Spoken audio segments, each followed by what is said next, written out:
You're listening to Tarazi Tuesdays with the Bible as Literature.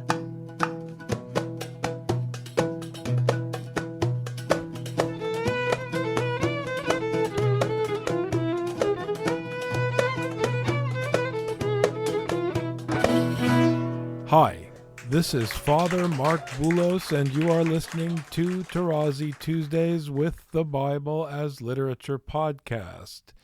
Every immigrant, every minority, and every colonized person living under a human boot faces the same dilemma: how to live without imitating or accepting the ways of the human gods that impose their glory. We have, a wise poet once said, on this earth what makes life worth living. Scripture, Father Paul has explained many times, forged a path for living in the ancient world by refusing to accept the glory of Alexander, the Seleucids, and all who came after them by pushing back, not by working within their system, not by playing their game or thinking like them, least of all by adopting their language. With no hope from under their boot, Scripture came up with biblical Hebrew to force the Greeks to submit to the Scriptural God. They did not study Greek or capitulate to Greek culture in order to convince or get ahead in Greek society and maybe attract a few wealthy people to their secret cult. You're thinking of the harlots in 1 Corinthians. Don't be like the harlots in 1 Corinthians. You become what you accept. So reject everything and become nothing like the biblical prophets. Trust me, when you are nothing, you have more free time to study Semitic triliterals. The more you know Semitic, the better your chance of hearing God speak. So when in Rome, smile at the Romans, the Greeks, or the freedom-loving ice cream people. Politely ignore them and do what Paul says. I am delighted to introduce Father Paul on the Bible as Literature podcast, Tarazi Tuesdays. Okay, the intention was obviously to emasculate the apparent power of the conqueror, Alexander, Seleucids, Pharaoh, and so on and so forth.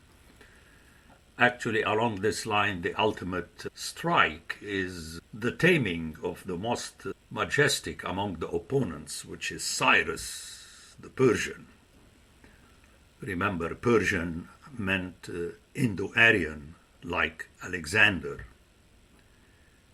And he is made into the anointed and the shepherd of the Lord in Isaiah 45. So it's really very interesting to know Scripture, Abuna. We can go by theology. But as I said and I repeat, it's a price to be paid by the people under the boot to understand that they should not try to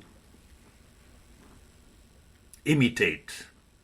Notice the comment of Mark regarding Said, saying that we have to adopt the Western narrative, and Mark said, no, you can't do that. But how would the message get to the Greeks, the outsiders, if it is not in Greek? But then, very smartly, they decided the primary was the Hebrew, which is the language they came up with,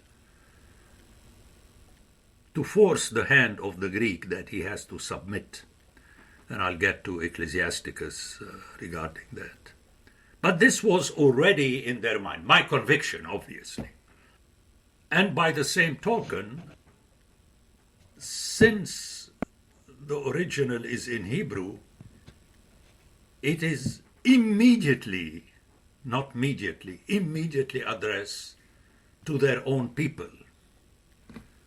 And this is reflected in the Torah, how it is handed to the biblical Israel. It is not handed to the Gentiles. It is handed to the biblical Israel. So the addressees are the people, because ultimately that is the pain in the rear end of God, if I may put it this way. It was Israel, not so much the nations. And this is the tendency of the human beings. You find it in 1 Samuel 8, that Israel wanted to be like the other nations. And God said, no, I have separated you, if you remember. Now, let me begin with circumcision, because it is at the heart of the matter. The blow against the opponents is that if they have to join the community of God, they have to submit to circumcision, Genesis 17. And there you have both Abraham and Sarah, it's a very powerful text, that are referred to as the father of all nations, and Sarah the mother of many nations and kings and kingdoms and so on. Very interesting and essential chapter 17. The wording. And this was unacceptable to both because, they laughed. They said, it can't be. And the Lord belied Sarah that she laughed. You see the power of the text. It's amazing. And that is against the Greeks, because the body was divine, This is how the human beings are half gods and can be like gods and so on. And we know this whole thing. I'm not saying that Egypt is better. It's still the same all over the place. Cyrus, Darius, and so on, all of them. And the writers stressed that no, we are basically Bnei Adam. We are from Adam, who is from the Adamah. Later, and I can give you these texts, in the Bible, when it comes to the circumcision of the foreskin of the heart, it is God who does it. The text is very clear. I shall circumcise the foreskin of your heart. Whatever it means and so on, but that's what you're hearing. In other words, to go back to Genesis 17, it's Abraham that does the circumcision. And when a son is born, the mother does the circumcision in the law. But God does that specific circumcision, which is the foreskin of the heart. And then you have the reference against circumcision as a show-off in Jeremiah, that, you have so many people around you that are circumcised. So clearly circumcision is not addressed to the people of the East, but to the people of the West. It is against the people of the West. And thus, if I jump to Paul, I'm convinced that he understood this correctly. It's not that I like him or I don't like him. He just understood correctly, in spite of all what the NATO scholars say about him. He was tergiversating and vacillating and back and forth. He didn't really know what to do with the Torah and circumcision. He's following the biblical story. So this business of, let's call it, the east facing the west, but, people may misunderstand that. In other words, the authors and their opponents, they have to submit. Let's go a little bit further into Genesis. At one point, Noah has 3 sons, but then the following genealogy is the genealogy of Shem, very clearly in chapter 10. Not only Ham, but also Japheth are eliminated. And Shem is a powerful name. It is the name. So you are marked by God, but how does this happen? Later through the Torah, where you are marked directly by God. Why do I say directly? Because the message is through Moses, the younger brother, and not Aaron, the older brother, who officially is the priest. And here we can quote the tradition in all the nations where it's the priest that anoint the king. I mean, we just saw that with, what's his name, the King of England. He just became king, and then everybody is waiting for his death. He has cancer and so on. But it is the priest, and the oil came from Jerusalem, blessed by both the Orthodox Patriarch and the Anglican Archbishop and so on. So I'm throwing all these things because in my mind they are interconnected, and this is what makes my teaching not easily palatable, because the people like to dissect. Let's speak about the liver today. Well, I went to medical school. Ultimately, you have a body.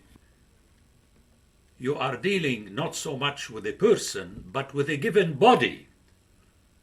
Whether this body goes to the cardiologist or to the gastroenterologist or to the pulmonologist and so on, it's ultimately the body. I mean, in medications today, you hear, watch out, some medications work one against the other, don't take them at the same time, and so on and so forth. It's a way to say, I'm going to heal your liver, but technically you're healing the body, not the person. Okay, the person is for those psychologists, which I don't want to debate with them. Psyche. Let me deal with your psyche. Well, your psyche is basically chemical, as we have discovered nowadays. Why am I going on a side? To repeat myself, that you have to put together all my chapters. You cannot read one chapter and then start debating with me. Like if you read my last book without reading the last part where I said that all the personalities of the New Testament, including Paul and Jesus, are made up, then that's what I'm saying. You cannot dismiss it and suddenly take me to stand together with you before the icon of the Logos. Can't do that. Or the King of Glory. Suddenly Jesus Christ is the King of Glory.